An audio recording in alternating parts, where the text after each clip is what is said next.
Hey guys! As you settle into your bed, wrapped in the comfort of soft blankets, let your mind gently begin to loosen its grip on the present. Let the noises of modern life, humming appliances, buzzing screens, and the hurried chatter of the day fade softly into the background.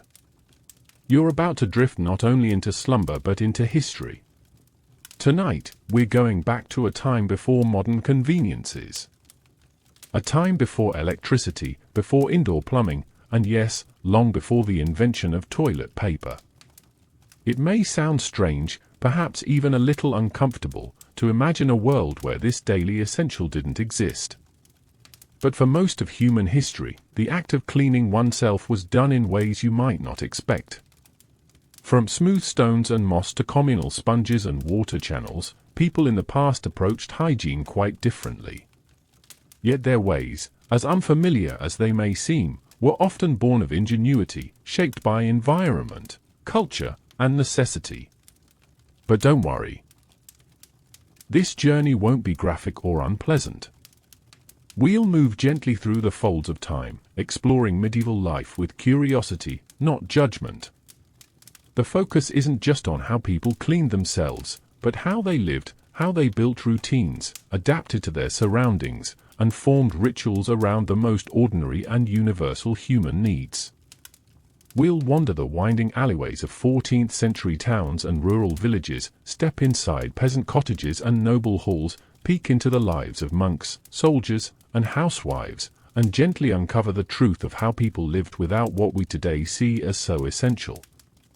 So close your eyes, breathe slowly, and imagine yourself walking through the damp morning mist of a medieval countryside. The world is slower here. Softer. A little darker, but also simpler.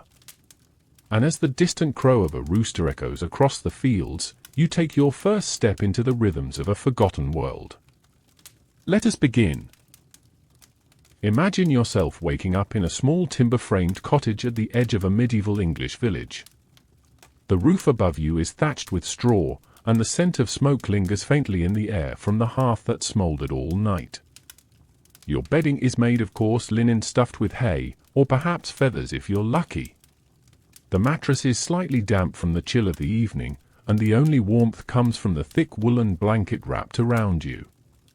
There is no clock, but you know it's morning by the thin sliver of grey-blue light seeping through the cracks in the wooden shutters.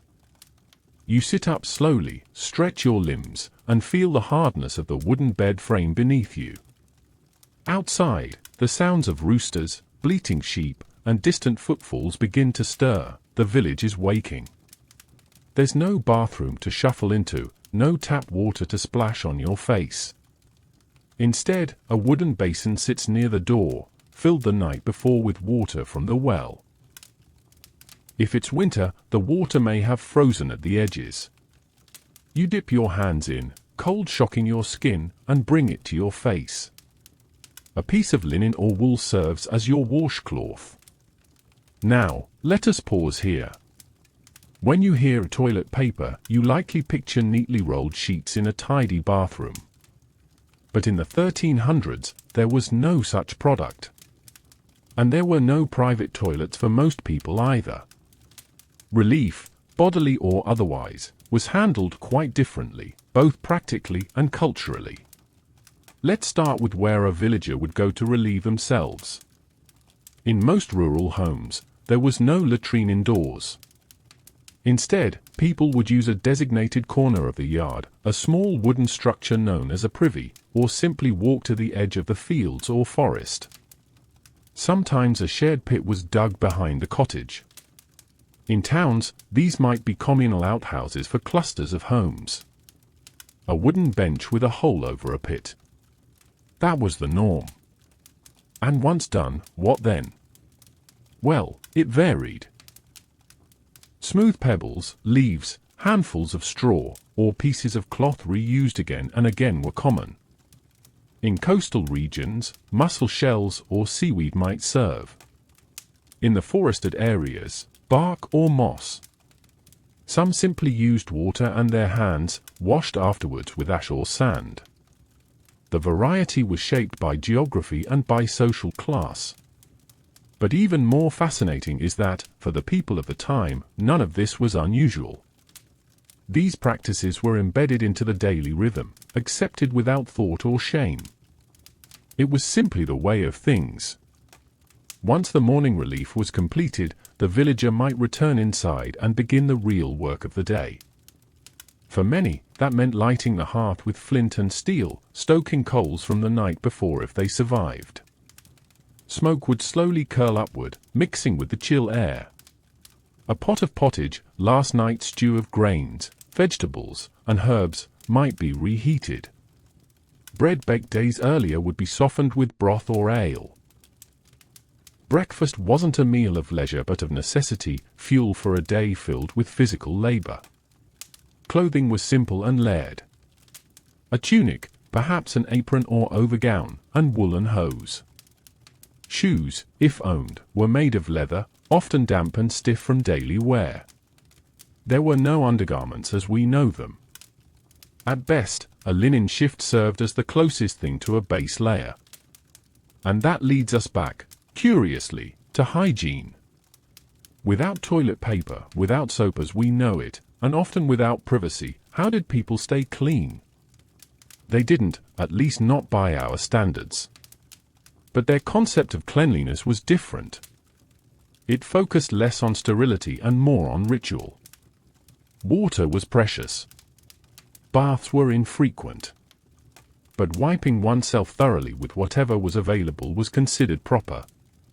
Washing hands with sand or ash was common. And linen shifts, worn under clothing, helped absorb sweat and grime, then were beaten clean at the river every few weeks.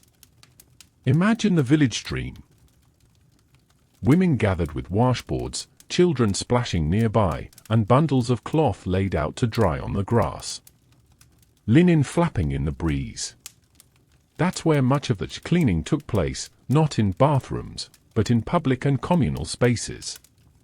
As the sun rose higher, our villager would gather tools, maybe a hoe, a basket, a sickle, and step into the fields. The work was physical, repetitive, and constant. Through it all, the idea of comfort was not about softness or warmth. It was about survival. And the act of relieving oneself, cleaning up, and continuing on, that, too, was simply part of living. Evenings brought a return to the hearth, a bowl of warm gruel or ale, and a place by the fire. The body was sore. The air was thick with smoke. And tomorrow would look much the same. But now, as you lie in your bed centuries later, with soft sheets and clean water nearby, you can marvel quietly at how human beings have adapted. How they survived, endured, and found rhythm in simplicity. With no toilet paper. No modern hygiene. Yet somehow they endured. Let that thought settle in your mind as we gently prepare to move to our next chapter, a look into the remarkable life of a medieval figure who helped shape public health, long before germs were understood. As the soft glow of morning fades and we drift further into the past, let us now journey south, far from the muddy English village roads, to the sun-warmed hills and whitewashed walls of medieval Granada, in what is now southern Spain. The year is 1348. Imagine yourself in a city of narrow cobbled lanes, where orange trees line courtyards, fountains babble gently in shaded patios, and the scent of spices lingers in the warm air. The streets bustle with scholars, merchants, and artisans, their garments bright with dyes, their speech a blend of Arabic, Latin, Hebrew, and the early dialects of Spanish. This is Al-Andalus, the jewel of Islamic Spain, and a place where learning, poetry, and medicine flourish. And within this cultured landscape lived a man who quietly transformed how people thought about cleanliness, contagion, and the invisible threats that moved silently through cities and towns. His name was Ibn al-Khatib. A polymath, physician, poet, and statesman, Ibn al-Khatib was born in Loya in 1313 and rose to prominence in the Nasrid court of Granada. But he wasn't merely a courtier. He observed the world closely. And when the plague arrived, sweeping across Europe and North Africa with terrifying speed, he turned his attention to understanding not only its symptoms, but its patterns. At a time when disease was often explained through divine wrath, bad air, or astrological misfortune, Ibn al-Khatib wrote something astonishing. He proposed that disease could be transmitted by contact. In his treatise Muqniat al-Essay with Macron Illinois and Al-Mara al-H with Macron Illinois, which translates loosely to the satisfying answer for the one who inquires about the horrible illness. He described how those who touched the sick or shared their clothing often became ill themselves. It may seem obvious to us now, but in the 14th century, this was a revelation. Imagine him seated at a low writing desk, a lamp flickering beside him, as he carefully records observations in precise Arabic script. The room is lined with books, many written by Greek, Roman, and Persian scholars. But Ibn al-Khatib is not simply repeating their ideas. He is watching the world around him. And he sees that the patterns of disease follow more than the stars, they follow people. His writing is careful, respectful of religious beliefs, yet grounded in direct observation. He doesn't claim to fully understand what causes the illness, but he insists that something moves between the sick and the well. He writes, "The existence of contagion is established by experience, investigation, the possibility of analogy, and trustworthy reports." He even references how some people fled plague-stricken cities and remained healthy, while those who stayed often did not. And he noted how clothes and objects used by the sick could carry illness, much like what we now call fomites. But Ibn al-Khatib was not a solitary thinker. He was also a statesman. And this made his ideas dangerous. In an era where religious doctrine held that only God caused illness, suggesting otherwise could be considered heretical.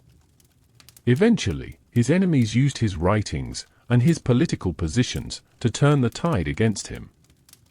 He was accused of heresy, imprisoned, and ultimately executed in 1374. His body, buried quietly, was later exhumed and burned, a warning to those who challenged accepted beliefs. And yet, centuries later, his insights remain. Though he didn't know about bacteria or viruses, Ibn al-Khatib understood the principle of contagion, the idea that cleanliness, separation, and care in contact could protect the healthy. In a world without toilet paper, without hand sanitizer, and without microscopes, he saw a truth that would not be widely accepted until long after his death. Now, picture him walking through the white alleys of Granada. His robe flows gently around his feet. A bundle of scrolls is tucked beneath his arm. Children run past. The air is filled with the low hum of daily life. And in his mind, questions swirl, questions about how people live, how they fall ill, and how they might avoid it. In a world where washing was sometimes ritual, sometimes rare, and where latrines were communal or non-existent, Ibn al-Khatib's voice quietly urged something more: awareness. Even if he couldn't see the tiny organisms we now understand, he sensed their shadow. And his cautious, thoughtful observations planted the seeds for a revolution in public health, one that would take centuries to bloom. As you lie comfortably now, perhaps with clean sheets and the soft hum of a fan or heater nearby, consider how fragile that comfort once was. And how many people lived their entire lives without it, and yet still tried to understand the mysteries of health and illness, often at great personal cost. Let your mind drift now away from Andalusia's sun-soaked hills and toward the ruins of a once thriving Roman bathhouse. In the next segment, we'll explore the fascinating relics of ancient hygiene, from sponges on sticks to marble seats, still echoing in the stones of forgotten latrines. Imagine walking slowly through a set of ancient stone ruins. The sun is low in the sky, casting soft golden light over broken columns and cracked tiles. All around you, the wind whistles through empty doorways, and the ground beneath your feet is uneven with the passage of time. There is a faint scent of warm stone and dried earth. Birds chirp lazily in the distance. You are in the remains of a Roman bathhouse, quiet now but once alive with chatter, splashing, and ritual. And just beyond the central courtyard, nestled discreetly behind a curved wall, lies something surprising, a communal latrine. It's not hidden or disguised. It's not tucked away out of embarrassment. Instead, it's open, orderly, and made of stone. A long bench with smooth round openings sits above a shallow trench, which once flowed with water to carry waste away. Another channel, just in front of the seating area, would have held clean water, and therein lies the clue to what was used instead of toilet paper. This is where we meet the tesorium. A sponge attached to a stick, stored in vinegar or salt water, and shed among those who visited. After relieving oneself, a person would dip the tesorium into the flowing water, clean themselves, rinse it again, and return it to its place. In modern terms, this might seem deeply unhygienic. But in Roman times, this was considered orderly and advanced. Clean running water. A reusable tool. Public infrastructure designed not to hide waste, but to manage it collectively. It was, in many ways, far more advanced than what came centuries later in medieval Europe. Roman cities, in fact, were among the earliest to develop widespread urban sanitation systems. Aqueducts brought water in, sewers like the Cloaca Maxima in Rome carried waste away. Latrines weren't just attached to homes, they were public spaces. Conversation flowed as freely as the water beneath. It wasn't uncommon to chat with a neighbor or even debate philosophy while seated side by side. But this cleanliness wasn't universal. Archaeological digs across Roman outposts, like in Pompeii, Herculaneum, or Ephesus, reveal both the sophistication and the limits of sanitation. In poorer areas, chamber pots were more common. Some were emptied into cesspits. Others were tossed into the street. Researchers have uncovered small wooden seats placed over clay pots, rudimentary toilets for private homes. And what about toilet paper? Still absent. Instead, archaeologists have found piles of moss, handfuls of wool scraps, even smooth pottery shards known as ostraca, which were sometimes used for wiping. A fragment of stone, polished by use, tells a story of intimate necessity.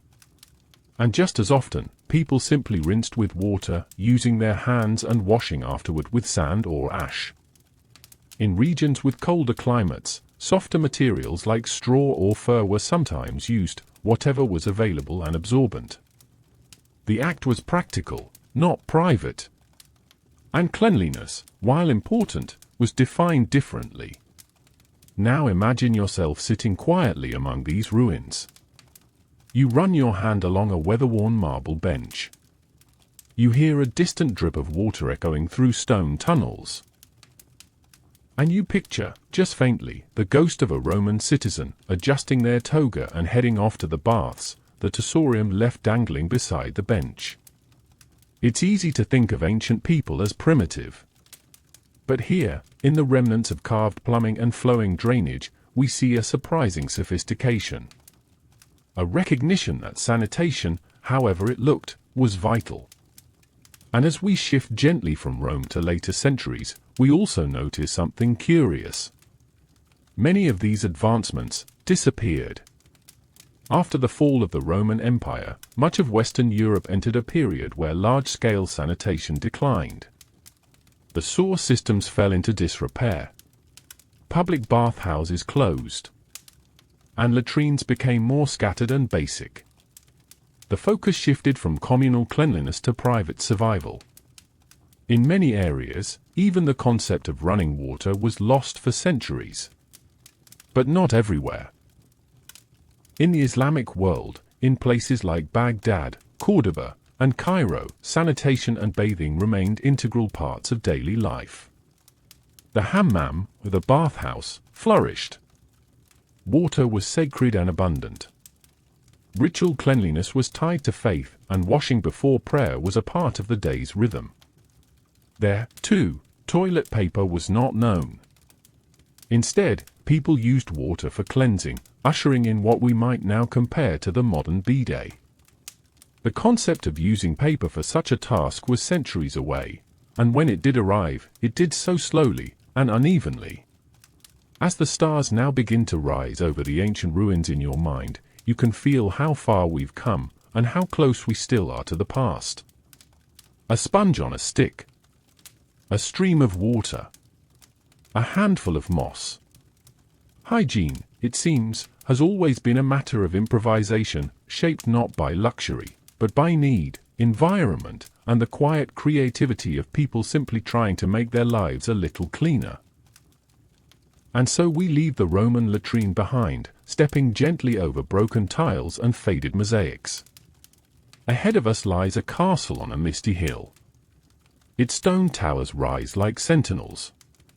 Its moat glistens in the moonlight. In our next segment, we'll explore how the medieval elite, lords, ladies, and royalty managed their hygiene needs, far from the simplicity of the village, but not always with better results.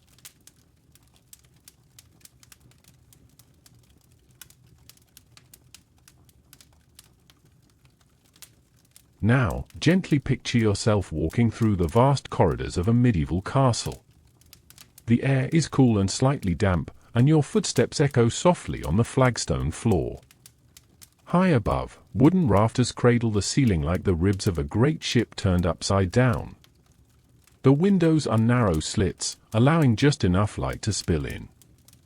Outside, the landscape stretches into misty hills and scattered villages. Inside, everything feels enclosed, grand, and yet oddly rustic. You are inside the private world of the medieval nobility. A place of grandeur and ceremony. Of stone walls hung with tapestries, and fireplaces that crackle with peat smoke. Here, everything is made to display power, from the carved oak chairs to the gleaming suits of armor in the great hall. But even here, lords and ladies still faced a basic daily reality. What happens when one needs to go? There is no porcelain toilet. No perfumed soap. No tiled bathrooms with heated floors. Instead, castles had what was known as the garderobe, a term that sounds elegant, but conceals a far less graceful function. The garderobe was the castle's toilet. Often tucked into a narrow tower jutting from the main walls, it was a small chamber with a stone or wooden bench, and a hole cut through it. This hole opened directly to the outside of the castle, sometimes over a moat, sometimes over the sheer drop of the outer wall. Waste would fall below, exposed to the elements, sometimes collected in pits or left to the mercy of rain and time. Imagine sitting on a cold stone seat, high above the ground, with wind sweeping up from the opening. There might be a wooden shutter for privacy, or not. There was no flushing mechanism. No running water. Just gravity, and the occasional splash of unfortunate luck on a windy day. And what of toilet paper? Still absent. Even among the wealthy, it was common to use cloth scraps, soft hay, or moss, much like the peasants.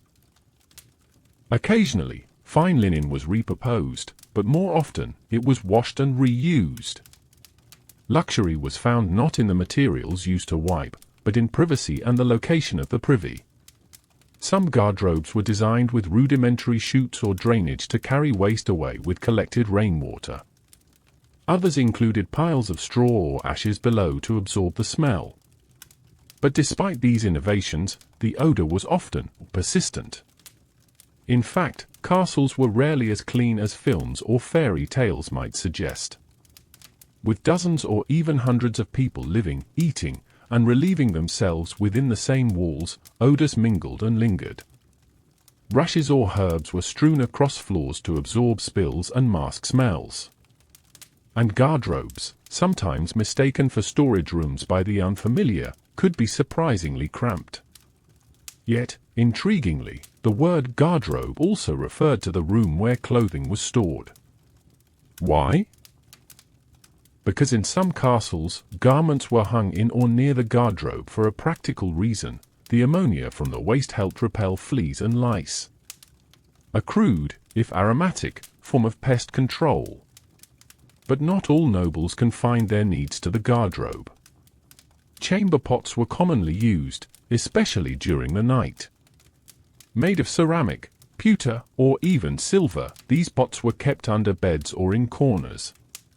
Servants, often lower-ranking women or boys, were tasked with emptying them each morning. In larger households, this became a daily ritual, collecting waste, emptying it into pits or streams, and rinsing the vessels. Imagine a servant, quiet before dawn, tiptoeing through the castle corridors, carrying a ceramic pot still warm from the night's use. Outside, he empties it into the castle's cesspit, a large, deep hole that might not be emptied for years. When it finally was, the task fell to gong farmers, men who specialized in the most unpleasant work imaginable. Their visits were rare but necessary, and they were paid handsomely. As the day began, a noble might then wash, if desired. Washing wasn't daily. It was seasonal. In winter, water was too cold.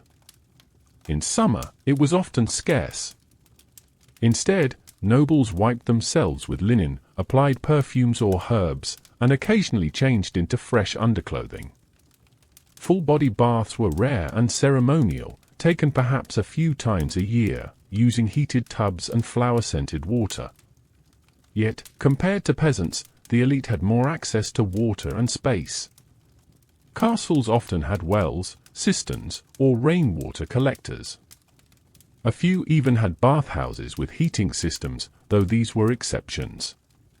Despite all their wealth, the nobility still lived with the same limits as everyone else. No soap. No modern paper. No privacy by today's standards. Cleanliness was relative. Hygiene, often, was symbolic, about status and ritual, not true sterility. So the next time you hear someone joke about sitting on the throne, know that the phrase has historical truth. The garderobe, perched high above the earth, was often a literal seat of quiet contemplation. Cold, draughty, and shared with spiders, perhaps, but noble nonetheless.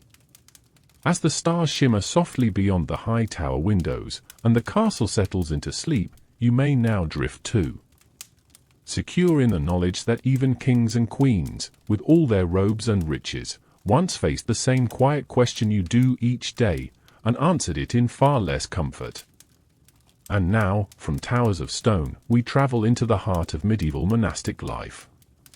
In our next segment, we'll explore how monks, those champions of silence and simplicity, approached hygiene in their cloistered world. With ritual, rhythm, and, surprisingly advanced plumbing. Imagine yourself walking through the enclosed gardens of a medieval monastery just before dawn.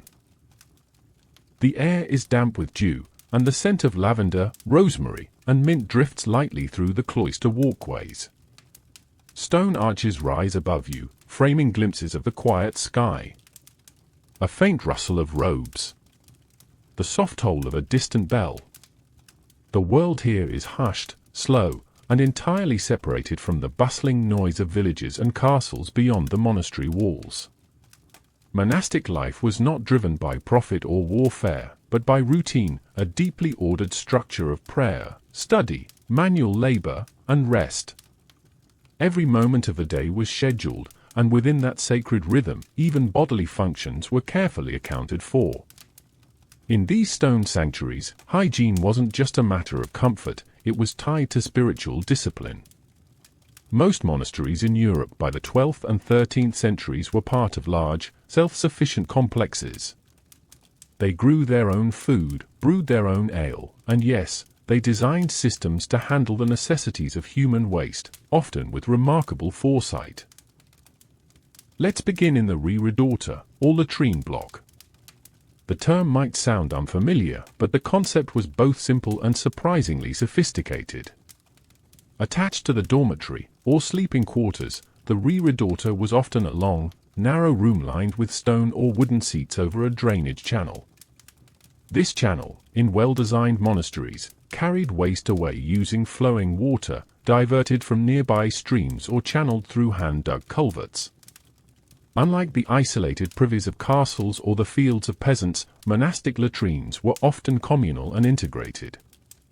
Rows of monks might relieve themselves side by side, often in silence, sometimes at scheduled times during the day or night. There was no flushing, no ceramic, and, as ever, no toilet paper. So what did monks use? As with much of medieval life, the answer was natural and local: moss, handfuls of straw, or pieces of cloth. In some wealthier abbeys, soft wool offcuts or linen scraps may have been used. Water might have been available for rinsing, particularly in more southern monasteries with better plumbing access. In colder regions, leaves or even snow served as cleaning tools during the long winters. But there was more than just the act of wiping. Monks also practiced ritual washing, especially before meals, after using the latrine, and always before prayer. The lavatorium, a long stone basin with brass or bronze spouts, stood near the refectory. There, monks washed their hands, often using a mixture of water and ash. Sand could also serve as a mild abrasive. Now imagine a typical day in the life of a monk. You awaken at midnight to the tolling of a bell for matins, the first prayer of the day. You rise from your wooden cot, wrap yourself in your woolen habit, and step silently into the corridor. Lantern light flickers against the stone. If nature calls, you pass through the dormitory door to the reredoter, where the smell of damp stone mingles with the faint trace of waste and soap root. After relieving yourself, you clean with care. Always methodical. Always quiet. You then move to the church, where cold stone pews await, and the first low chants begin to echo. Back in the daylight hours, monks might work in gardens, copy manuscripts, or prepare meals.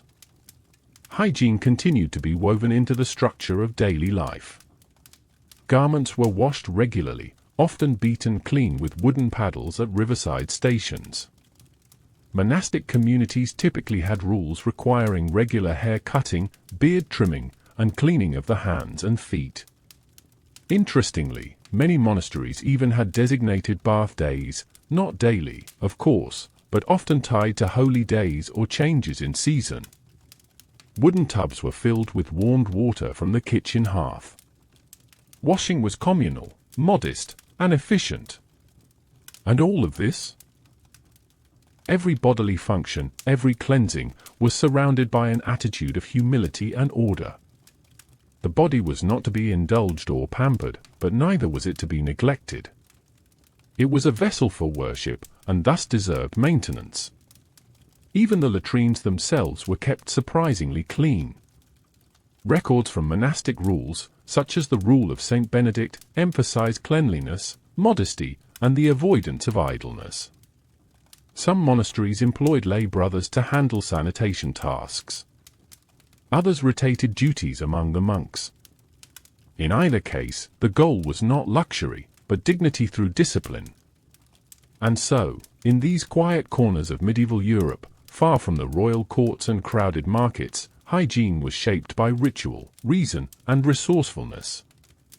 All without toilet paper. All without plumbing as we know it. But not without care. As you lie in bed now, let your mind imagine the sounds of distant plainsong, the smooth, echoing voices of monks in a candlelit chapel. The scent of rosemary and burning wax. The cold stone of the abbey walls. And the quiet footsteps of those who lived lives of simplicity, never far from dirt or discomfort, yet always moving within a rhythm of quiet, mindful care. And next, we'll slip gently out of the monastery and back into the villages, this time following the story of women and their unique approaches to hygiene, menstruation, and childbirth in a world without pads, paper, or private bathrooms. Imagine yourself walking down a narrow dirt path, just beyond the edge of a village. The cottages are thatched and clustered close, the smoke from hearths curling slowly into the sky. You pass the village well, women gathered there with heavy wooden buckets and broad linen aprons. Laughter rises as water splashes and little feet run barefoot through puddles. Behind one of the cottages, nestled between herb gardens and a chicken coop, is a small structure of woven branches and mud, a private enclosure. This is a place where a woman might go for a moment of solitude. To relieve herself. To tend to her body. To manage the quiet challenges of womanhood in an era with no toilet paper, no sanitary products, and little privacy. In medieval times, a woman's approach to hygiene was shaped not only by resources, but by ritual, rhythm, and resilience. Let us begin with the most intimate of challenges, menstruation. There were no pads, no tampons, and certainly no disposable products.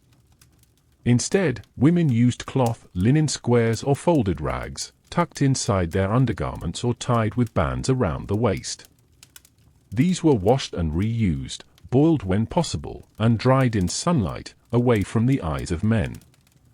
The cloths were often called clouts, and among the poor, they might be made from whatever scraps were available.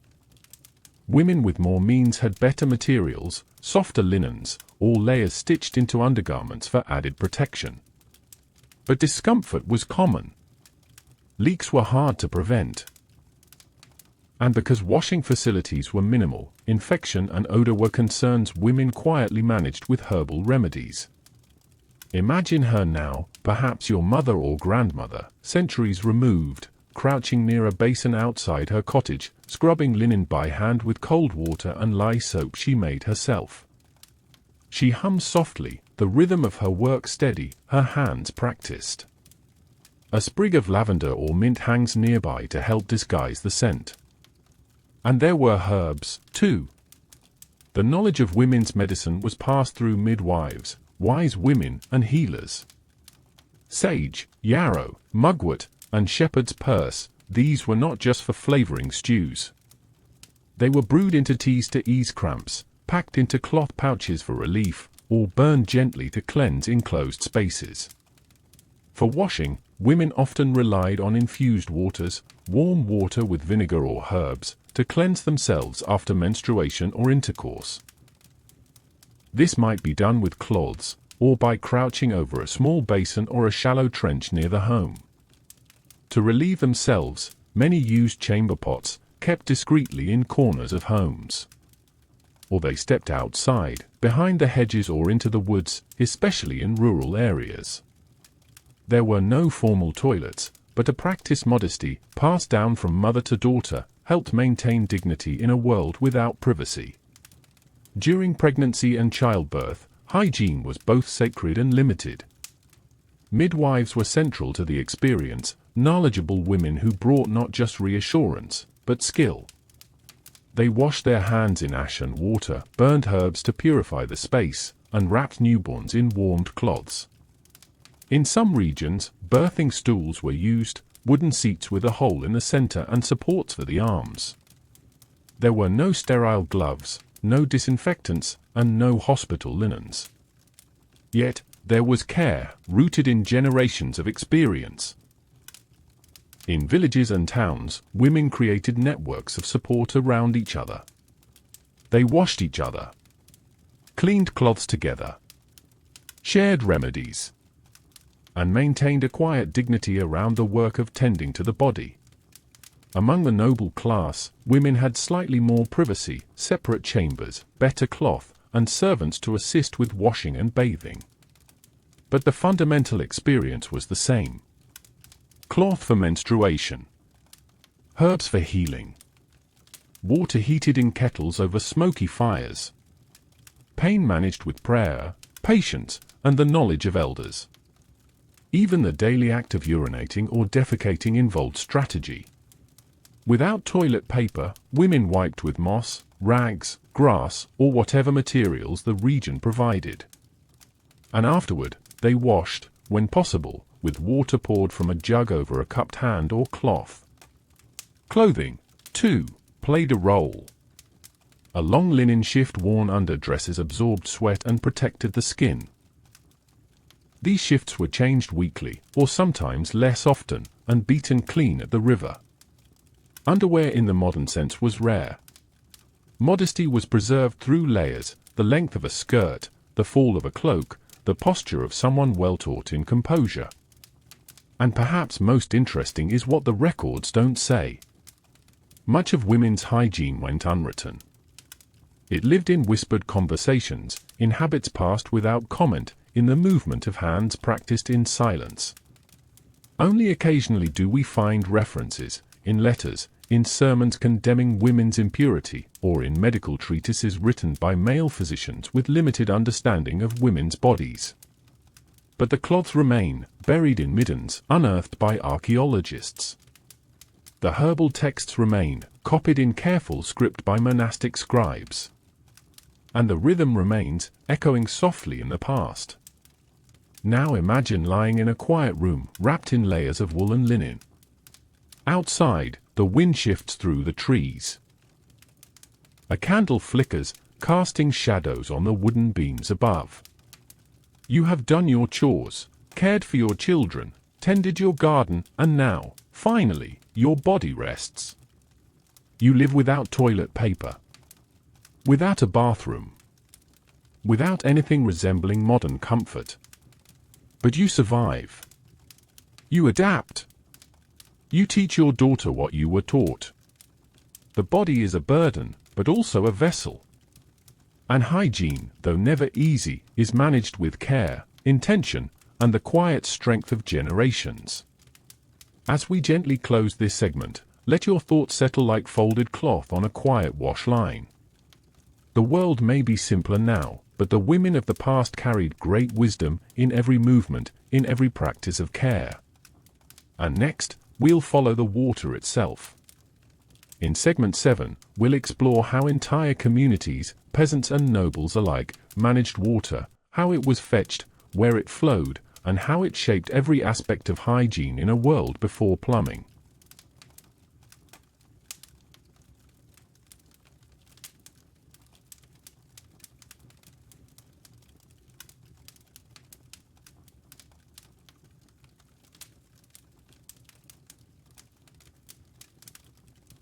Picture a village at dawn. Roosters crow in the distance. The sky is still dim, veiled in the blue-grey light of early morning. A woman lifts a wooden bucket from her doorstep and steps out into the brisk air, her breath curling like smoke. She walks the short distance to the village well, where others are already gathering, young and old, barefoot or booted, cloaks wrapped tightly. This is the morning water ritual. Before meals, before prayer, before tending to animals or lighting hearths, water must be fetched. There were no pipes to turn, no faucets to open. In cities, some public fountains existed, fed by aqueducts or constructed cisterns, but in most of medieval Europe, water was drawn by hand and muscle.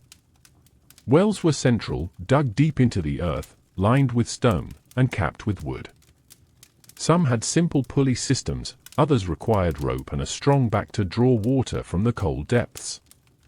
The bucket creaked as it descended, then rose again heavy with water and echoing droplets. Many villages had communal wells, a space where news was exchanged, children played, and disputes were quietly settled. In other regions, especially in towns built near rivers or streams, people collected water directly from the running source. But rivers carried risks. Water near the banks was often muddied, and downstream sections could be contaminated by waste, both human and animal. A single stream might serve as a source for drinking, washing, and waste disposal, sometimes all within a few hundred yards. So, where you drew your water, and how, was a matter of both survival and social standing. In noble households or monasteries, water systems were more advanced. Cisterns collected rainwater, and rudimentary piping, often made from lead or hollowed wood, brought it indoors. Some castles had guttering systems to direct water into stone basins or storage tanks. But even then, water was scarce, and its use was limited. Heating water was another task entirely. To warm enough water for a simple wash, someone had to chop wood, light a fire, and heat water in heavy iron or copper cauldrons over an open hearth. A full bath required a small team, hauling multiple buckets, stoking the fire for hours, and pouring the hot water into a wooden tub. Bathing was rare, but not because people disliked cleanliness, it was because water itself was precious. Many preferred sponge baths or washing only certain parts, the hands, face, feet, and genitals. Known as a partial wash, or sometimes as a dry wash, it used a cloth soaked in warmed water, perhaps with a pinch of soap or a drop of vinegar. These small rituals took place near the hearth or by a sunny window where a basin could be placed upon a low stool or table. For the poor, water access was even harder. In dry seasons, wells could fail. In cities, overcrowded neighborhoods often shared a single water source. And water bearers, men and women who carried heavy buckets on poles across their shoulders, would sell water door to door for a few coins. This scarcity shaped how people lived. Dishes weren't washed after every meal. Clothes were only washed weekly, or less. Floors were swept, not scrubbed. And people adapted with layered clothing, herbs, and frequent airing of garments to minimize dirt and odor. But water wasn't only for washing or drinking. It played a role in faith, too. Baptism required clean water. Holy water, blessed and kept in churches, was touched to foreheads before entering. Monks and nuns performed ritual washing before prayer. In some monasteries, cloisters were built with central fountains or water channels so that the brothers and sisters could cleanse their hands and faces in quiet contemplation. There were even healing springs, believed to cure ailments.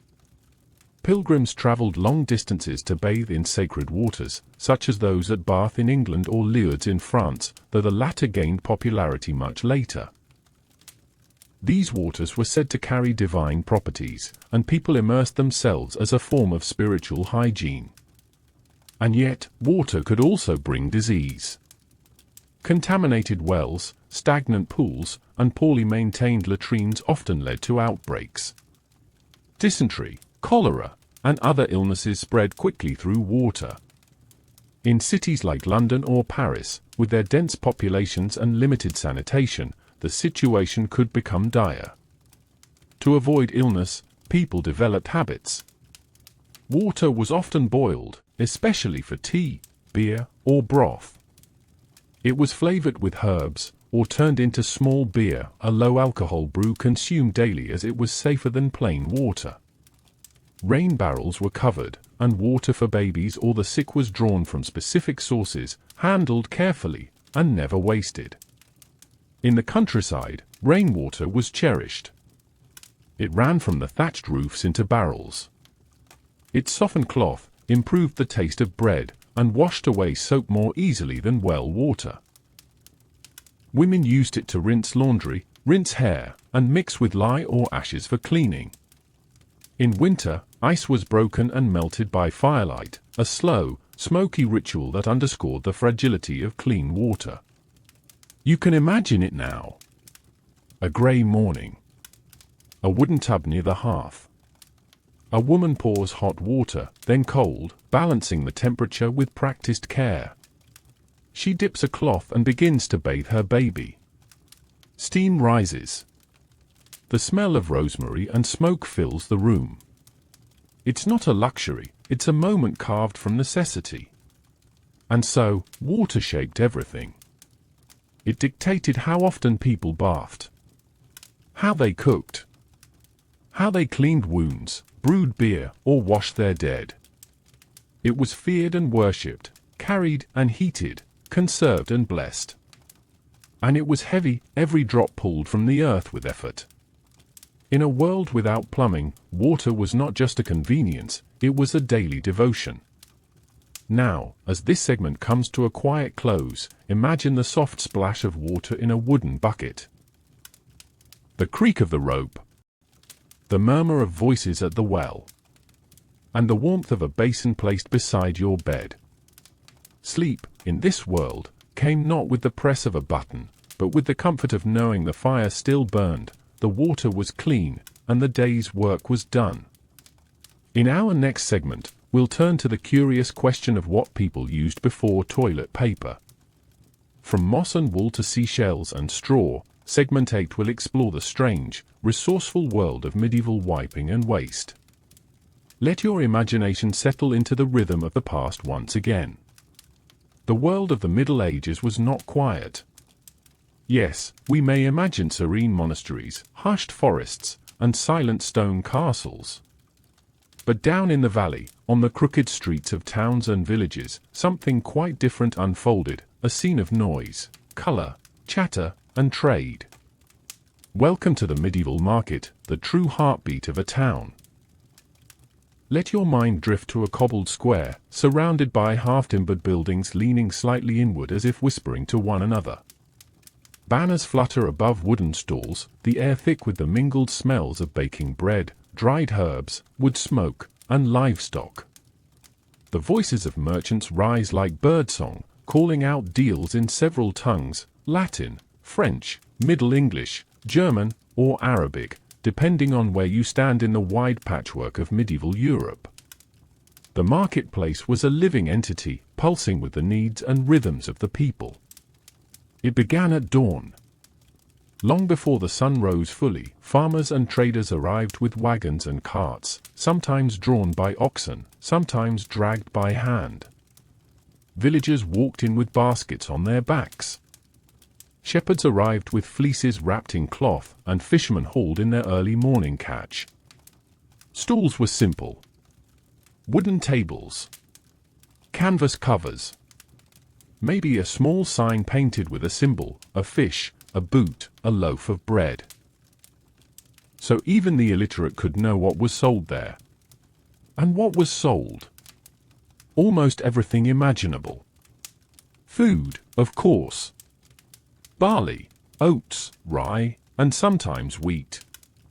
Vegetables like leeks, onions, turnips, garlic, and beans. Fruits in season, apples, cherries, plums, or berries. Cheeses wrapped in cloth. Salted meat and dried fish. Honey and butter. Spices, when available, sold in minuscule amounts. Pepper was costly, cinnamon almost exotic, and saffron more expensive than gold by weight. There were tools and utensils, wooden bowls, knives, iron nails, clay jugs, spinning spindles. Rope and linen. Soap made from tallow and ashes. Woolen cloaks, fur mittens, and shoes with long, curled toes. You could find animals, too. Chickens clucked beneath wicker cages. Goats were tethered to posts. Pigs squealed in carts. Horses stood proudly, their manes combed and hooves shined, waiting for a buyer with enough coin. And people, oh, the people! The market brought everyone together. Peasants rubbed shoulders with knights. Monks passed through in silence, perhaps collecting alms or buying bread for their order. Children darted between stalls, giggling, swiping apples when they thought no one noticed. Women bartered skillfully, haggling over cheese or yarn. Musicians played lutes or hurdy-gurdies. Jesters juggled apples or danced for a tossed coin. Not all were honest. Thieves worked the crowds. Pickpockets with nimble fingers slid hands into coin purses. Some vendors watered down wine or sold rotten eggs hidden beneath fresh ones. But markets were watched closely.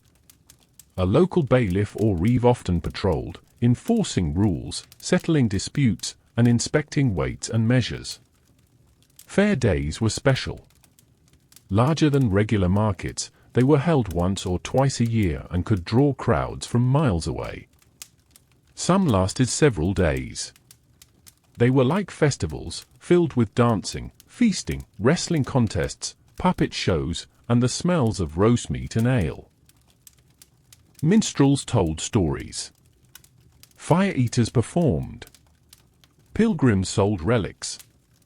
Foreign merchants displayed silks, jewels, and glass from Venice, Constantinople, or even as far as the Orient. Markets weren't just for trade. They were also for news. This was where you learned what had happened beyond your village, who had died, married, or disappeared. News of war, famine, plague, or royal decrees passed from mouth to ear like wildfire. Travelers brought stories from afar of Mongol horsemen, crusades in the Holy Land, or floods in faraway kingdoms. Love bloomed here, too. Young men met women at market. Tokens were exchanged, a flower, a ribbon, a kiss behind a cart of pears. Sometimes, marriage arrangements were made here, often over the weighing of flour or the purchase of a goat. There was laughter, but also sorrow. A failed harvest meant high prices. A lost pig could be a family tragedy. A dishonest buyer could destroy a seller's reputation. But still, people came. They came to sell, to buy, to listen, to speak, to see, to be seen. And after the sun dipped low, the market wound down. Merchants packed their wares. Leftover food was gathered or fed to animals. Torches flickered in the dusk. The last few coins changed hands. Children were herded home. Lovers lingered. And slowly, the square emptied, leaving behind only footprints, crumbs, and the echo of 100 voices. In the quiet that followed, the town rested. But tomorrow, life would return to the square once more.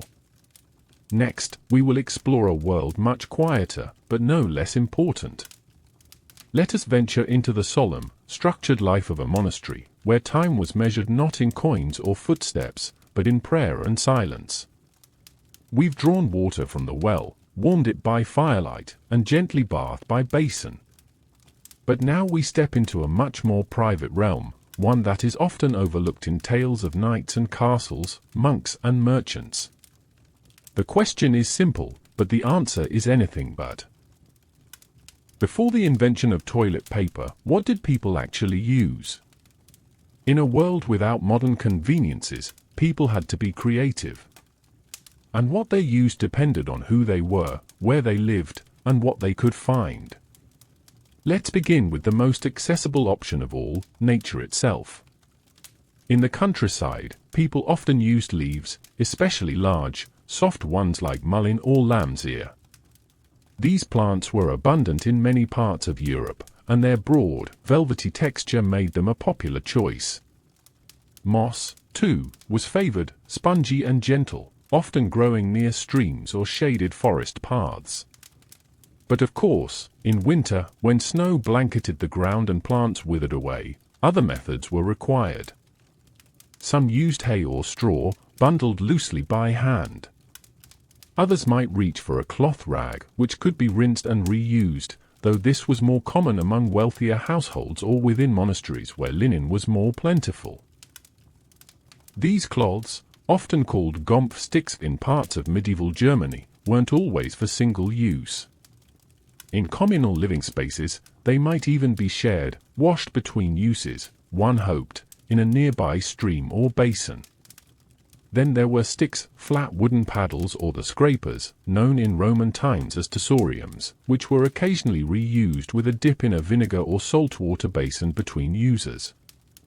Some medieval texts reference similar items being used in public latrines, especially in cities like Paris or London, where shared facilities had to serve many. But in wealthier homes, the options were more refined. Wool scraps, soft and absorbent, might be cut from old garments and used for personal hygiene.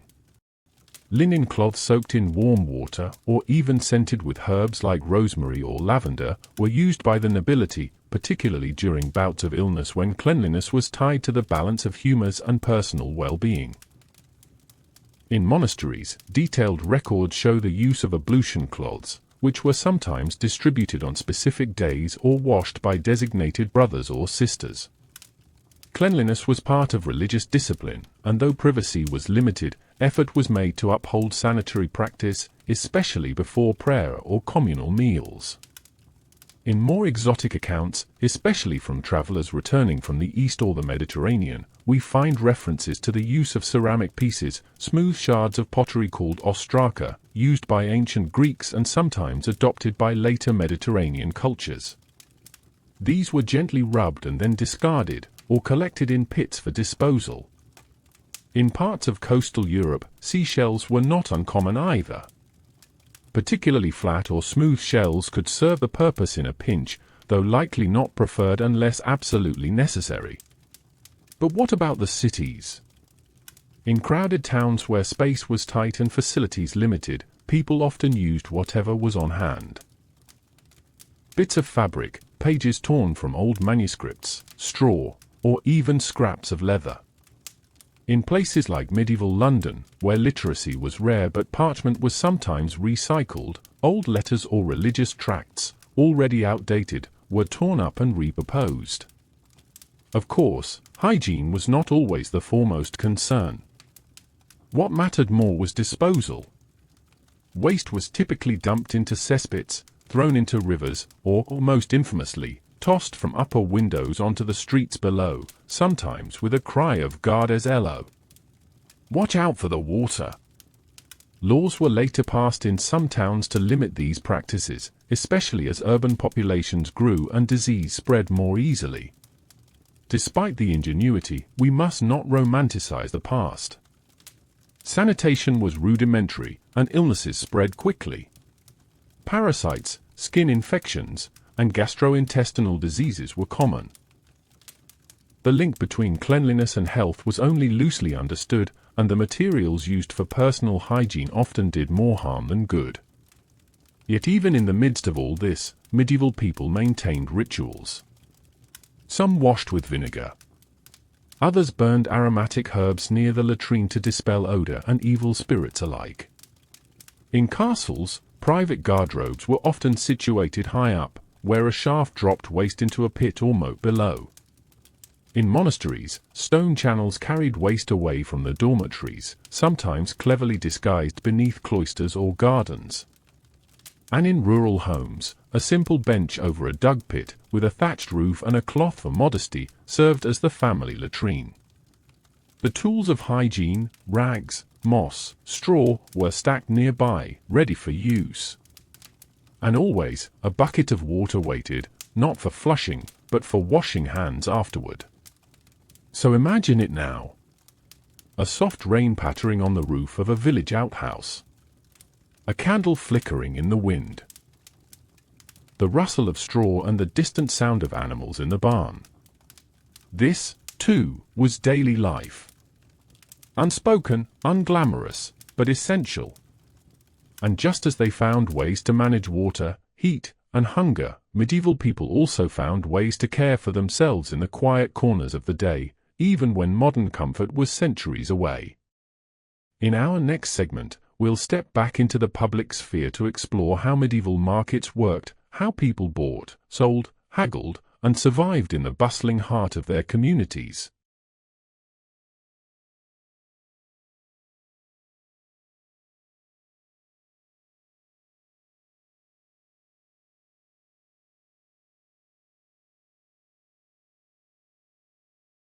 Let's leave behind the clamor of the market square and step into a place where the air feels still, time moves slowly, and the loudest sound might be the turning of a page or the tolling of a bell.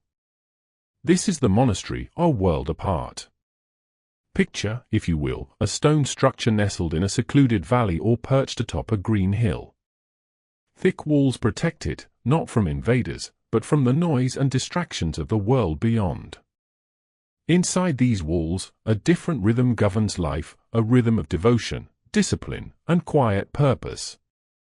Monasteries in the Middle Ages were centers of spiritual life, but they were much more than that.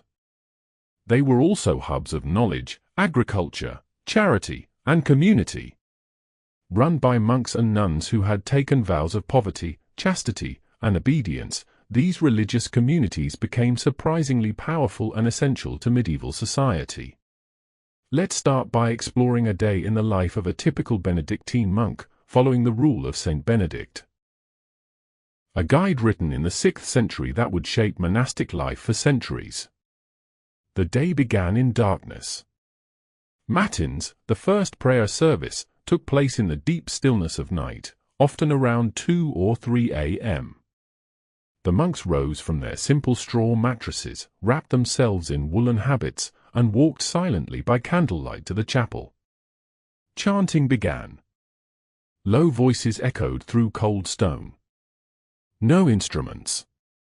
No applause. Just the murmur of sacred psalms, Latin prayers, and ancient hymns. This chanting would occur many times a day, 7 times, to be exact, each marking a sacred moment. After matins came lauds at dawn, followed by prime, terce, sext, none, vespers, and finally compline, the night prayer. But prayer was not all they did. Monks worked, and they worked hard. The rule of Saint Benedict emphasized ora et labora, pray and work. Every monk had duties, and those duties varied depending on their skills. Some tended gardens, growing herbs, vegetables, and fruits that sustained the entire community. Others raised animals, chickens, sheep, or bees. Some worked in the brewery, producing ale not just for the monks but for sale to local villagers. Others baked bread, cared for the sick, taught children, or copied manuscripts. Yes, manuscript copying. In an age before printing presses, books were rare, precious, and painstakingly crafted.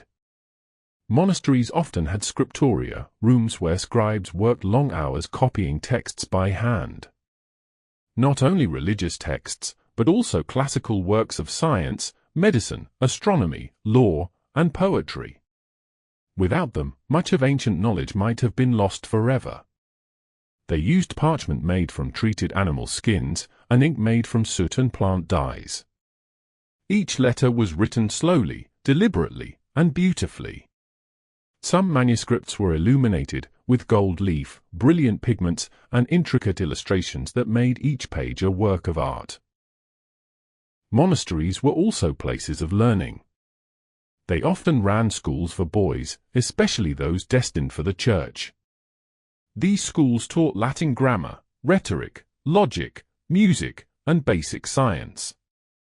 For many centuries, monasteries were the only places in Europe where systematic education continued during times of instability and war. Outside their walls, monasteries acted as hospitals, inns, and food pantries.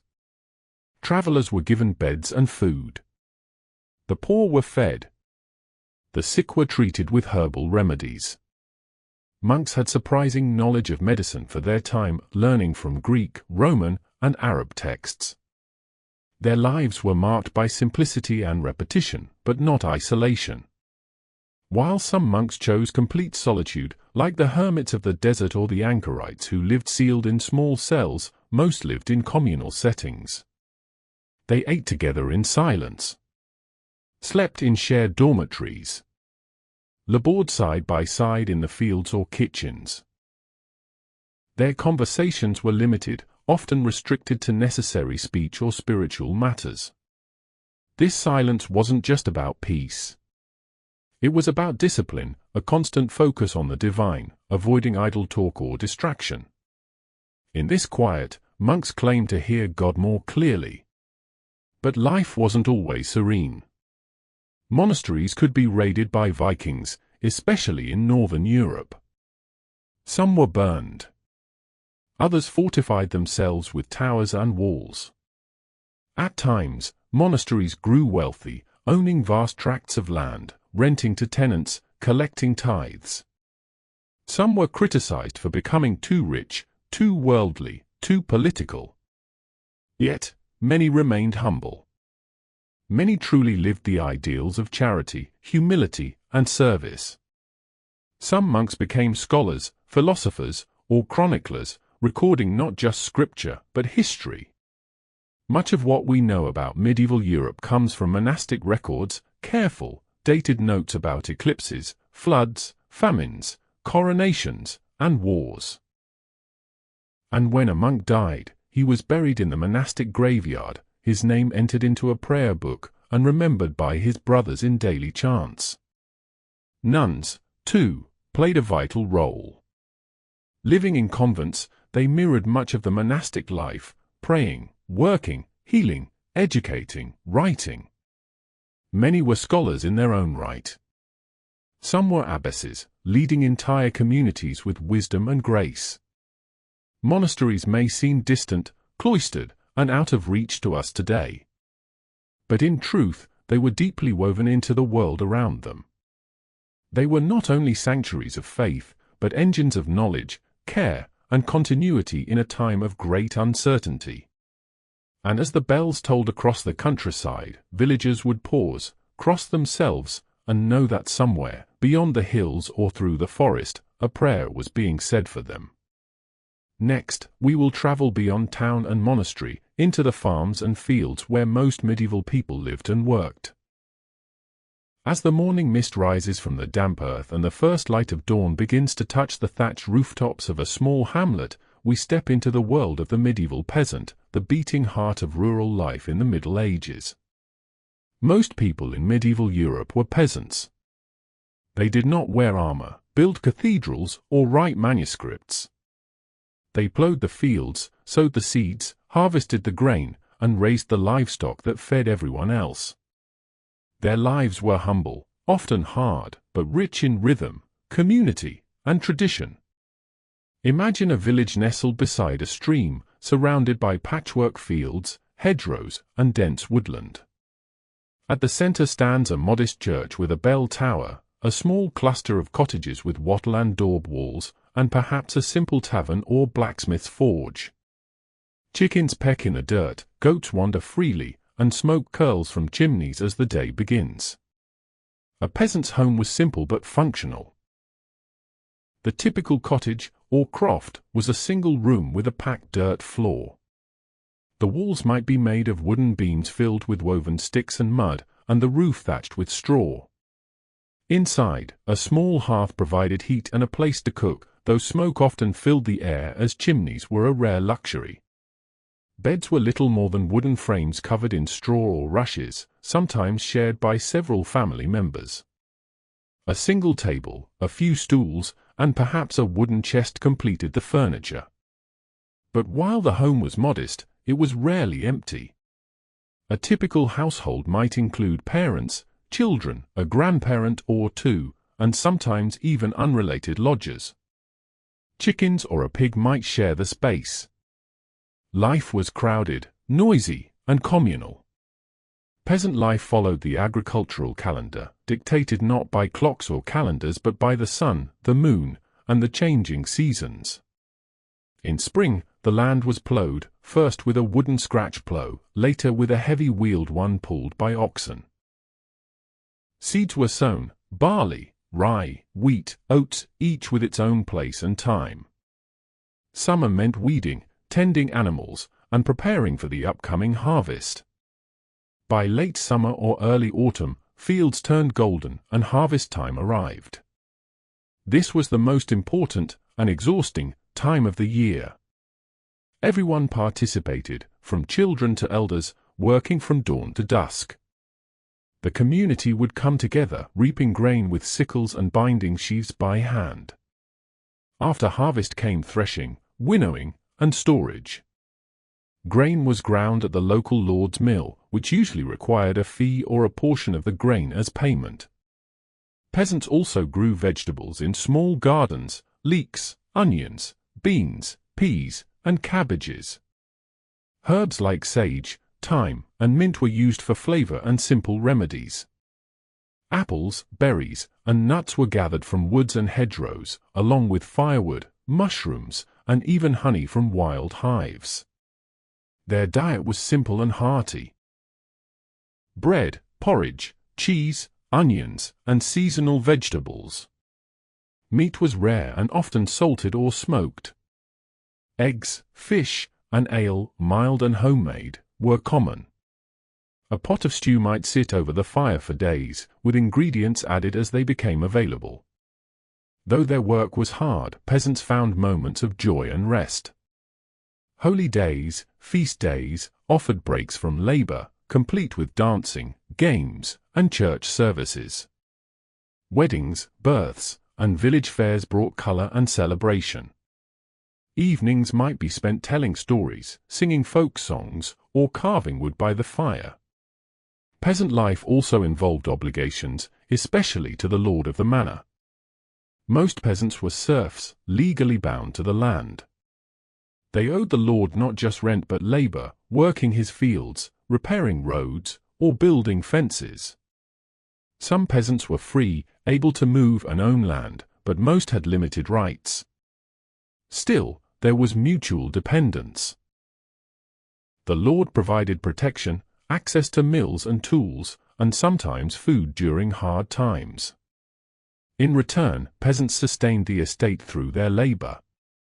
Communal life was important.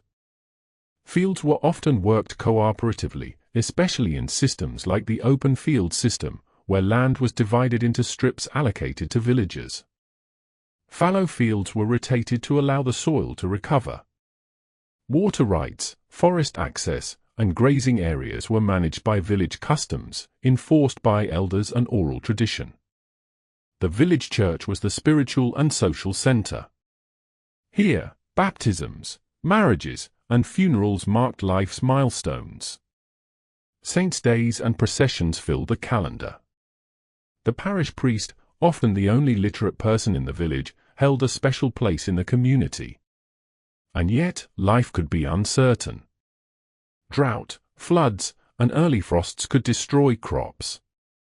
Famine was a constant threat. Illness, from minor infections to epidemics, could spread quickly through close quarters. Most peasants never traveled more than a few miles from their birthplace. And many, far too many, died young. But they endured. And they passed down songs, customs, prayers, and wisdom that shaped the culture for centuries. They knew the land. They understood the weather, the soil, the habits of animals, the timing of the stars. Their lives were woven into nature's cycles: birth, growth, death, and rebirth. And while they might not appear in history books as kings or saints, their quiet work kept the wheels of the world turning. As evening settles on the village and candles flicker in cottages, we'll turn next to the shadowy figures that haunted the edge of society, the outcasts, wanderers, and misfits of the medieval world. As twilight deepens and the village settles into quiet slumber, let us shift our gaze to the forgotten edges of medieval life, the lives lived on the margins of society, in the shadows of the castles and beyond the fields of the peasants. These were the outcasts, wanderers, misfits, and misunderstood, each carrying stories of hardship, survival, and resilience. Medieval society was tightly bound by structure: kings ruled by divine right, lords managed lands, knights upheld chivalry, and peasants worked the soil. But outside this order existed individuals and groups who did not quite belong. Their presence was unsettling to some, necessary to others, and fascinating in hindsight. One such figure was the wandering beggar, a familiar sight on roads and at monastery gates. These were often men and women who had lost their land due to famine, war, or personal misfortune. Without work or kin to support them, they wandered from town to town, relying on the charity of others. Some were crippled, blind, or sick, while others were simply displaced by circumstance. Though often treated with suspicion, Christian teachings encouraged almsgiving, and so monasteries and churches often provided food, shelter, or healing. Alongside the beggars were vagabonds, travelers without a fixed home, often accused of theft or deceit. In a world where everyone was expected to know their place, a person who drifted from village to village sparked fear and mistrust. Laws were passed to control vagrancy, and those found without proper cause to be traveling could face punishment. Then there were the lepers, sufferers of what was believed to be contagious skin disease, now understood as Hansen's disease or, more often, other conditions misdiagnosed. Feared and ostracized, lepers were often confined to the outskirts of towns in leper houses or lazar houses. These small communities were built near crossroads or bridges, far from settlements, yet close enough to accept food or alms left behind by the pious. They lived isolated lives, cloaked in mystery, ringing a bell or carrying a wooden clapper to signal their presence. Yet not all outsiders were sick or destitute. Some chose the margins, like the hermits and anchorites who retreated from the world to live in solitude. Hermits settled in forests or caves, living austere lives of prayer and self-denial.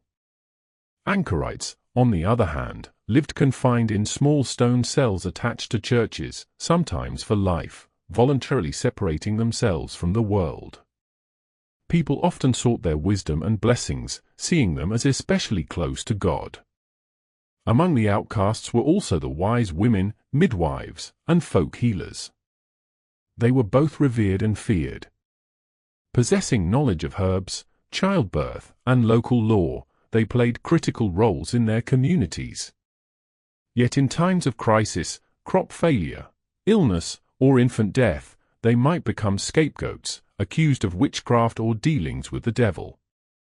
In truth, their skill was often the result of generations of handed-down experience, not malice or magic. We cannot forget the traveling entertainers, jugglers, minstrels, acrobats, and storytellers who moved from town to town. They brought music, laughter, and tales from distant lands. Though welcomed during festivals or fairs, they too lived a precarious life, never fully accepted into settled society. Then there were the Romani people, often called gypsies by medieval Europeans, a term now known to be pejorative. Arriving in Europe by the late Middle Ages, their unfamiliar customs and language led to a great deal of misunderstanding and persecution. They became targets of suspicion, their transient lifestyle clashing with the medieval desire for order and permanence. Jews in medieval Europe, too, lived on the margins, sometimes tolerated, sometimes violently persecuted. They were often restricted to certain trades, such as moneylending, which Christians were forbidden from doing. Despite their contributions to commerce and scholarship, they were frequently scapegoated for disasters like the Black Death or economic downturns, leading to pogroms, expulsions, and ghettoization. In some cities, they were forced to wear special clothing or live in segregated quarters. And yet, despite adversity, Jewish culture and tradition survived and adapted, a quiet testament to endurance. Another group living on the periphery were the criminals and debtors. Some lived hidden in forests or caves, avoiding the law. Forests, especially royal ones, were often viewed as dangerous places, harboring bandits and those avoiding justice. Tales of outlaws like Robin Hood were born from this era, blending truth with legend. While the real-life bandits were often desperate rather than noble, their stories reflected a deep-rooted tension between justice and authority. Within the urban environment, life at the margins took different forms. In cities, the poor and unskilled gathered in slums near the walls or by riverbanks, taking what work they could, unloading ships, tanning hides, or disposing of waste. These areas were noisy, dirty, and often dangerous, yet alive with trade, gossip, and resilience. And of course, not all outcasts were human. Stray dogs, cats, and livestock wandered city edges, feeding from scraps and refuse.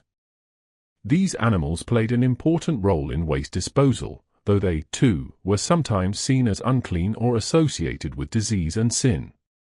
Living at the margins was never easy. Whether by choice or by force, these individuals and groups faced challenges, prejudices, and isolation. Yet they also possessed freedom from feudal obligations, from rigid expectations, and sometimes, from the watchful eye of the Church and Lord. Their lives remind us that medieval society, though often portrayed as orderly and hierarchical, was complex, messy, and filled with contradictions. For every monk in a cloister, there was a beggar on the road. For every knight in armor, a bandit in the woods. And for every noble household, a village of the poor just beyond the manor gate. As we settle into the stillness of the night, the moon rising gently over the hills, we will soon turn our attention to another quiet but crucial place in medieval life, the medieval monastery, where silence reigned and time ticked to the rhythm of bells and prayer.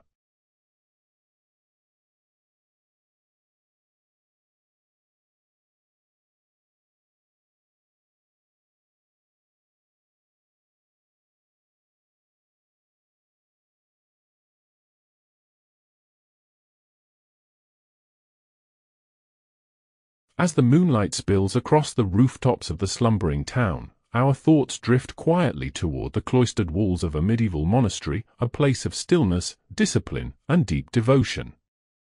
Behind those thick stone walls lived men and women who had stepped away from the world, seeking peace, purpose, and spiritual clarity. The monastic life in the Middle Ages was both a retreat and a calling. Monks and nuns chose to live according to strict rules that governed every hour of their day, most famously the Rule of Saint Benedict, written in the 6th century. This rule outlined a life of ora et labora, prayer and work, a balance between spiritual reflection and physical labor. A monastery was more than just a religious institution, it was a small, self-contained world. Inside its walls were dormitories, a chapel, a scriptorium for copying manuscripts, a refectory, dining hall, gardens, workshops, and often a library. Monks or nuns lived communally, sharing everything and giving up personal possessions. Life in the monastery followed a rigid schedule, marked by the ringing of bells. The day was divided into 8 canonical hours, moments set aside for communal prayer. These included matins during the night, lauds at dawn, prime early morning, terce, sext and none mid-morning, noon and mid-afternoon, vespers at evening, compline before retiring. Each of these times was an opportunity to gather in the chapel, chant psalms, and offer prayers. Even in the darkest hours before dawn, monks would rise from sleep to pray in candlelit chapels, their voices echoing in solemn unison. This constant rhythm of prayer created a life centered entirely around God and sacred time. Silence was a crucial part of monastic discipline. While not all monasteries practiced absolute silence, conversation was restricted, especially during meals or work. Monks would communicate through gestures, preserving a quiet atmosphere conducive to reflection. Silence wasn't merely an absence of noise, it was a form of devotion, a way of listening for the divine. When not at prayer, monks were expected to engage in useful labor. This could include tending gardens, brewing ale, copying texts, illuminating manuscripts, baking bread, caring for livestock, or teaching. Each task was carried out with mindfulness and dedication, seen as a form of worship. Every swing of the scythe, every stirred pot, every letter inscribed on vellum was part of a sacred rhythm. Monasteries were centers of knowledge and preservation. In the scriptorium, monks painstakingly copied ancient texts, both religious and classical. Illuminated manuscripts, adorned with gold leaf and intricate borders, were crafted by hand over months or years. Without these quiet labours, much of the ancient world's wisdom might have been lost to time. Monks also practiced hospitality, offering food and shelter to travelers, pilgrims, and the poor. Many monasteries had guest houses and infirmaries. Some became early hospitals, where monks tended the sick with herbs from the monastery garden and quiet care. While medical knowledge was limited, the emphasis on cleanliness, prayer, and gentle attention provided relief for many.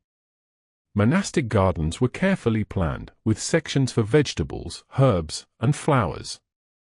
Medicinal herbs like sage, rosemary, and yarrow were cultivated alongside fruit trees and grapevines.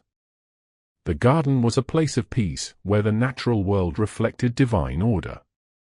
While most monks lived in community, some chose the life of a hermit or anchorite, withdrawing into deeper solitude. Anchorites were often sealed into small stone cells, known as anchorholds, attached to churches.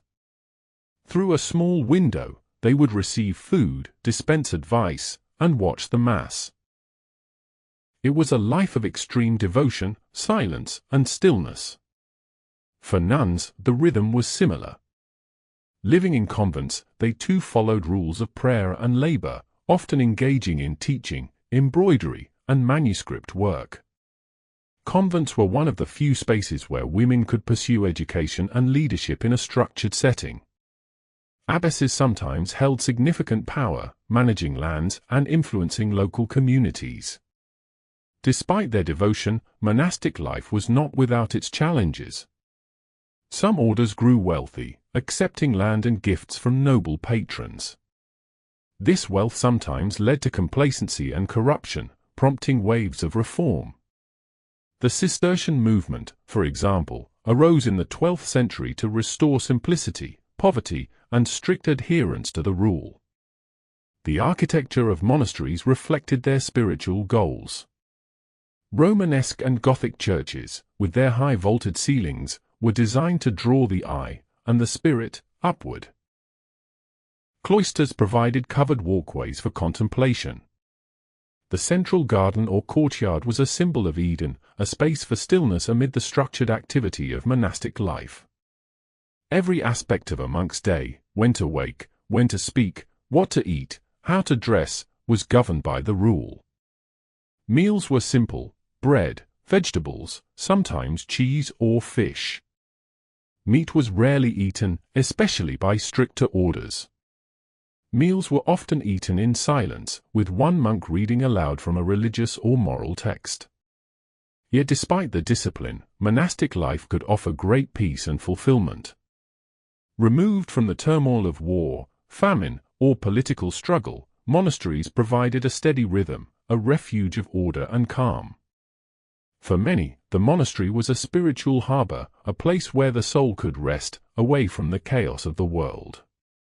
As the night deepens and the wind rustles the leaves outside the cloister, we find ourselves embraced by the same quiet rhythm that once lulled medieval monks to sleep. In our next segment, we'll step back outside the monastery walls to explore the medieval marketplace, a bustling hub of colors, sounds, smells, and stories. As the early morning mist lifts from the cobblestones, the heartbeat of medieval life stirs into motion, the marketplace. Unlike the cloistered silence of the monastery, the medieval market was a place of noise, color, and motion, a living theater where merchants, townspeople, travelers, and farmers converged in a vibrant swirl of exchange. Market day in a medieval town was more than a shopping trip; it was a social event, a festival, and an essential pillar of economic life. Markets might be held weekly, monthly, or in some towns, daily. Larger towns often received a special charter from the king or a local lord, officially granting them the right to hold markets and fairs. The setting varied. In small villages, stalls would spring up in the main square or near a church. In larger towns and cities, purpose-built marketplaces developed, sometimes with covered arcades, weighing houses, and raised platforms for proclamations and public announcements. Over time, these areas became permanent commercial hubs, often surrounded by taverns, inns, and guild halls. Vendors would arrive in the dark hours of early morning, leading carts piled high with their wares, baskets of onions and garlic, wheels of cheese wrapped in linen, bolts of woolen cloth, hand-thrown pottery, salted fish, and meats preserved in fat or smoke. The smells of the market were a pungent blend of spices, animals, tanned leather, herbs, and people. The scent of fresh bread might drift from a nearby bakery, mingling with the acrid smoke of a brazier roasting chestnuts. The sounds were just as vivid. Hawkers shouting their prices, chickens clucking in wicker cages, the ring of a blacksmith's hammer echoing from a nearby forge. Children darted between stalls. Dogs barked. Bells rang. It was a cacophony of daily life, where business and community intertwined. People from all walks of life gathered here. Peasants came to sell eggs, milk, and surplus crops. Artisans peddled handmade goods, shoes, baskets, candles, and iron tools. Wealthier townsfolk browsed for luxuries like imported fabrics, sugar, spices, or rare books. Pilgrims passed through in worn sandals, seeking provisions. Thieves worked the crowds. Musicians played for coins. Gossip flowed freely. One of the market's most essential roles was the exchange of goods from beyond the local region. Traders brought salt from inland mines, wine from distant vineyards, or Baltic amber carved into rosary beads. The rise of trade guilds and merchant networks meant that goods from Italy, the Middle East, or Scandinavia might pass through a modest English or French town. Currency was varied and often confusing. Coins might bear the stamp of different kings, cities, or even bishops. Weights and measures weren't always consistent. In response, towns often appointed official weighers and measurers to ensure fairness. Some goods were bartered directly: flour for eggs, cloth for honey, especially in more rural markets. To maintain order and resolve disputes, market laws were enforced by a local reeve or bailiff. Prices were sometimes fixed to prevent profiteering, and cheating, such as using false weights, was punished severely. A dishonest baker might be paraded around town with a loaf tied around his neck as public shaming. Large towns and cities also hosted annual fairs, which were far grander than the weekly markets. These fairs could last days or even weeks, drawing merchants from hundreds of miles away. They offered luxury goods, exotic imports, street performances, jousting tournaments, and religious processions. Fairs became international events, places to make deals, forge alliances, or settle debts. Guilds played a significant role in market life. These were associations of craftsmen, butchers, weavers, carpenters, shoemakers, who regulated quality, prices, and apprenticeships. Guilds also took part in pageantry, sponsoring colorful processions during religious festivals or civic events. Their presence gave structure and pride to local economies. Even the architecture of marketplaces reflected their importance. Many towns built covered markets or market halls with open arches and raised platforms. Some cities had entire streets dedicated to specific trades: Baker's Row, Fish Street, Draper's Lane, where customers could find specialists in one place. In major trading centers like Bruges, London, or Cologne, massive market buildings with vaulted roofs and towers rose over the town like cathedrals of commerce. And yet, beyond the commerce, the marketplace was a social crossroads. Here you might hear the latest news of a distant battle, see a troupe of jesters perform, witness a public punishment, or encounter a stranger with stories from another land.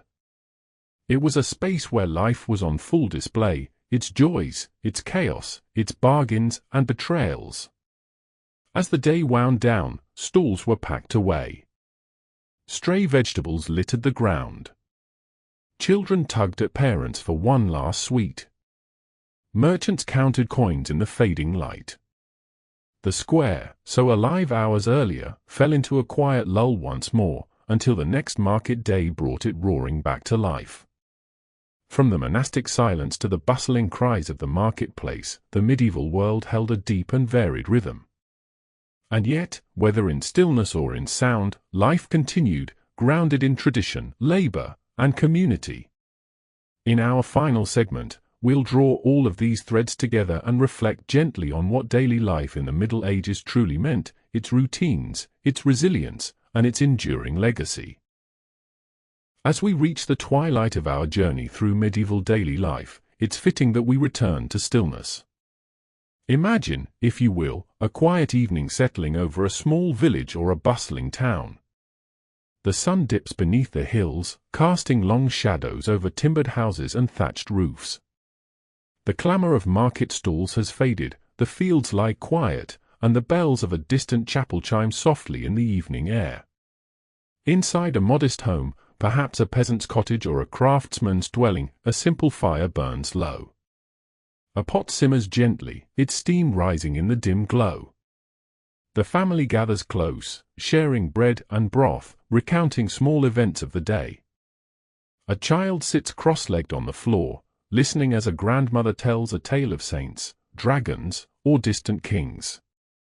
The light in these spaces came from rushlights or beeswax candles, casting flickering shadows on whitewashed walls.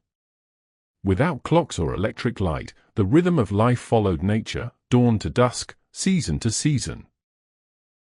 Winter brought longer sleep and early nights, summer stretched the days with labor and life outdoors.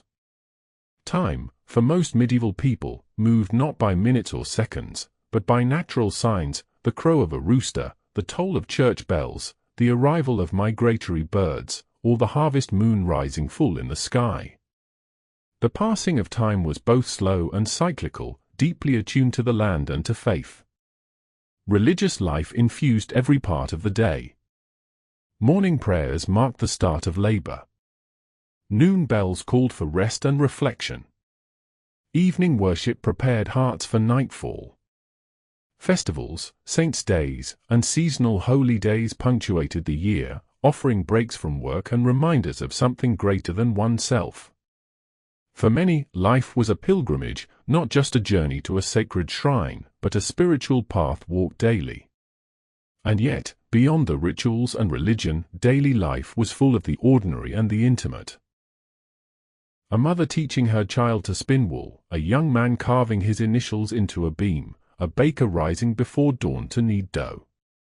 These small, quiet moments carried the weight of meaning. Daily life in the Middle Ages was neither unending toil nor golden romance. It was a blend of hardship and hope, of sorrow and celebration. People worked hard, yes, but they also laughed, sang, danced, and dreamed. They courted love beneath the trees, mourned their dead with song, raised their children in faith, and told stories to keep their ancestors alive in memory. Community was not just a word, it was a lifeline. Neighbors knew one another. They shared tools, stories, grief, and joy. A village might gather to build a barn, raise a roof, or bring in the harvest. Life was interdependent, deeply rooted in shared spaces and shared labor. Despite the challenges of illness, war, hunger, and rigid hierarchies, people persevered. The will to create beauty. Through embroidery, music, stained glass, and poetry, endured. So did humor in bawdy tales and carnival plays. So did ingenuity, as blacksmiths, midwives, and millers passed down generations of knowledge. Life was lived close to the earth and to each other. And as each day ended, the people of the Middle Ages prepared for night. Some read scripture if they could. Others whispered a quiet prayer or simply drifted to sleep, trusting that the morrow would bring light once more. The medieval world, for all its contrasts, was not so far removed from ours in its essence. It was a world of routine and resilience, of laughter and loss. People loved and feared, hoped and worked, just as we do. So as you settle in, perhaps wrapped in a warm blanket or resting in silence, allow your thoughts to drift across centuries. Picture those small moments in long-forgotten places: a girl feeding chickens in the dewy morning, a monk scribbling by lamplight, a cobbler sharing stew with his son. These quiet lives, simple and steady, remind us that history is not only battles and kings. It is the patient unfolding of daily life, of human hands doing honest work, of soft voices in candlelit rooms. Sleep now, if you wish, with the echoes of those old rhythms in your mind. Let the distant chime of a medieval church bell carry you gently toward dreams. Good night.